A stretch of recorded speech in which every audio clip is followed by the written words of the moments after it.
હવે મહેસાણાના વિસનગરની તસવીર આપને બતાવીએ, જ્યાં ધોધમાર વરસાદ પડ્યો છે। ગાજવીજ અને વીજળીના કડાકા ભડાકા સાથે વરસાદ તૂટી પડ્યો છે। વાતાવરણમાં પલટો આવતા એકાએક કમોસમી વરસાદી ઝાપટું પડ્યું। કમોસમી વરસાદ વરસતા વાતાવરણમાં ઠંડક ફેલાઈ ગઈ છે। જો કે ખેડૂત થોડો ચિંતિત દેખાઈ રહ્યો છે।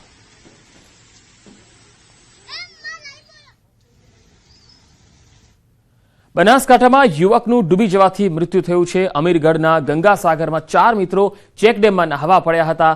નહાવા પડેલા 4 મિત્રોમાંથી એક યુવકનું ડૂબી જવાથી મોત થયું છે। સ્થાનિક તરવૈયાઓએ 4 કલાકની ભારે જહેમત બાદ યુવકના મૃતદેહને શોધી કાઢ્યો છે। મૃતદેહને પોસ્ટમોર્ટમ અર્થે હોસ્પિટલ ખસેડવામાં આવ્યો।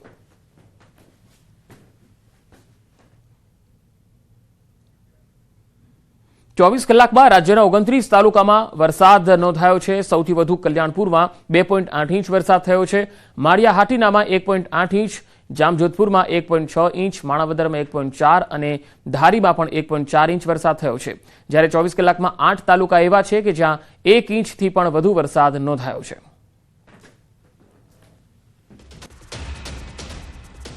તો ગુજરાત પર હજુ 2 દિવસ માવઠાનો માર રહેશે। ગાજવીજ અને તેજ પવન સાથે માવઠાનો માર રહેશે। હવામાન વિભાગની માવઠા અંગે આગાહી છે। આજે થંડરસ્ટોર્મ એક્ટિવિટી સાથે વરસાદની સંભાવના રહેશે।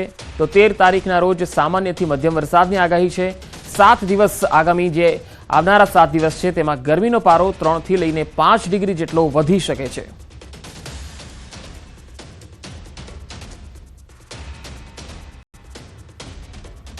अगले 2 दिन हम थंडरस्टॉर्म एक्सपेक्ट कर रहे हैं। साथ में आज 40 से 50 किलोमीटर प्रति घंटे की स्पीड से और कल 30 से 40 किलोमीटर प्रति घंटे की स्पीड से विंड्स की भी संभावना है आइसोलेटेड प्लेसेस में। और जो रेन रखा है हमने लाइट टू मॉडरेट रेन रखा है, हमने 3 दिन के लिए रखा है गुजरात रीजन और सौराष्ट्र तक दोनों।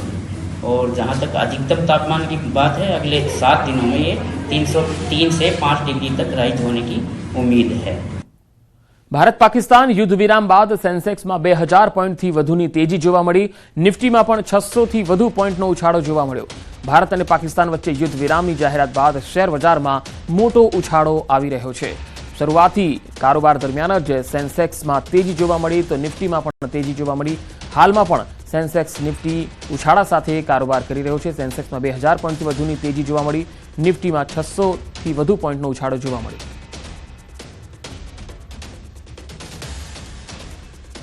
વધુ માહિતી મેળવીએ। માર્કેટ એક્સપર્ટ પરેશભાઈ વાઘાણી આપણી સાથે જોડાયા છે। પરેશભાઈ, આજના માર્કેટની તેજીને આપ કઈ રીતે જોઈ રહ્યા છો?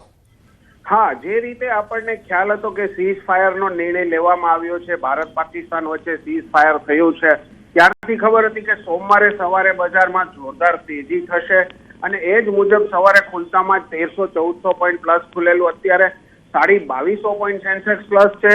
નિફ્ટી અને સેન્સેક્સના બધા જ ઇન્ડાઇસીસ પ્લસ જોવા મળી રહ્યા છે। જોરદાર તેજીનું વાતાવરણ છે અને જે રીતે સીઝ ફાયરના નિર્ણય પછીથી ખ્યાલ જ હતો કે બજારમાં તેજી થશે। બીજી બાજુ રૂપિયામાં પણ સુધારો જોવા મળ્યો છે। ડોલર 15 પૈસા ઘટીને અત્યારે ચાલી રહ્યો છે। ઓવરઓલ જોવા જાય તો માર્કેટમાં રોકાણકારોમાં ઉત્સાહનો માહોલ છે। યુદ્ધની જે પરિસ્થિતિ હતી એનું નિર્માણ થવાનું હતું એ બંધ રહેતા બજારમાં જોરદાર કરંટ જોવા મળી રહ્યો છે। જાતે જાતમાં વેચવાલી છે।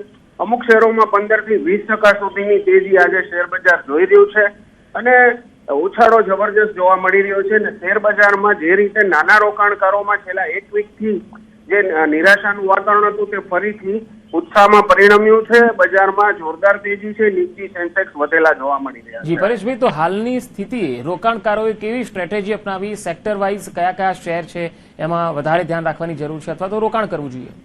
હા, ખાસ કરીને ફાર્મા છે, બેન્કિંગ છે, ઓટો છે, એમાં તેજીનો માહોલ જોવા મળી રહ્યો છે અને નાના રોકાણકારોએ હજુ પણ થોડુંક સાવચેતીનો સૂર રાખીને 25 થી 50% પોતાને જે ફંડ રોકવું છે એ અત્યારે રોકી શકે છે।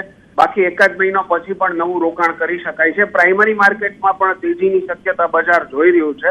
નવા આઈપીઓ આવશે અને જે હર્ડલ હતું એ દૂર થયું હોય એવું લાગે છે। નાના રોકાણકારો થોડું ઘણું સ્ટાર્ટિંગમાં અત્યારે રોકાણ કરે તેમાં વાંધા જેવું લાગતું નથી। જી પરેશભાઈ, આભાર માહિતી આપવા માટે। તો યુદ્ધ વિરામ બાદ શેર બજારમાં જબરજસ્ત તેજી જોવા મળી રહી છે। સેન્સેક્સ અને નિફ્ટીમાં ઉછાળા સાથે કારોબાર થઈ રહ્યો છે। ભારત અને પાકિસ્તાન વચ્ચે યુદ્ધ વિરામ બાદ આજે બપોરે 12 વાગ્યે ડાયરેક્ટર જનરલ મિલિટરી ઓપરેશન્સ એટલે કે ડીજીએમઓ સ્તરે વાતચીત થશે। ભારતે સ્પષ્ટ કર્યું છે કે કોઈપણ આતંકવાદી હુમલાને યુદ્ધ ગણવામાં આવશે અને સજા આ વખત કરતાં અનેક ગણી વધારે હશે। આ સાથે ભારતીય સેનાના ડીજીએમઓએ સ્પષ્ટ કર્યું છે કે પાકિસ્તાનને અડીને આવેલી સરહદ અને નિયંત્રણ રેખા પર વર્તમાન સ્થિતિ યુદ્ધ જેવી છે।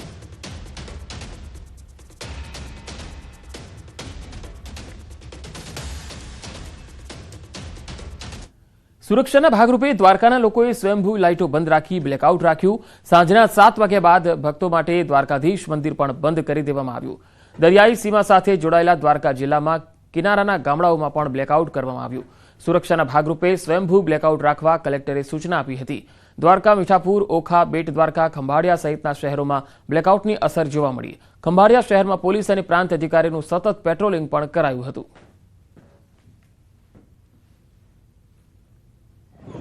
અહીંયા દ્વારકાધીશ મંદિર એની આસપાસનો પરિસર દ્વારકા નગર ઓખા બેટ ત્યાં સુધી એના નિરીક્ષણ માટે પણ મેં નીકળ્યું જોયું કે અત્યારે આપણે જે કોલ આપ્યો હતો કે 7:30 થી આપણે હજી પણ બ્લેકઆઉટ ચાલુ રાખીશું એનો લોકોએ ખૂબ જ શિસ્તપૂર્વક સ્વયંભૂ રીતે પાડ્યો છે।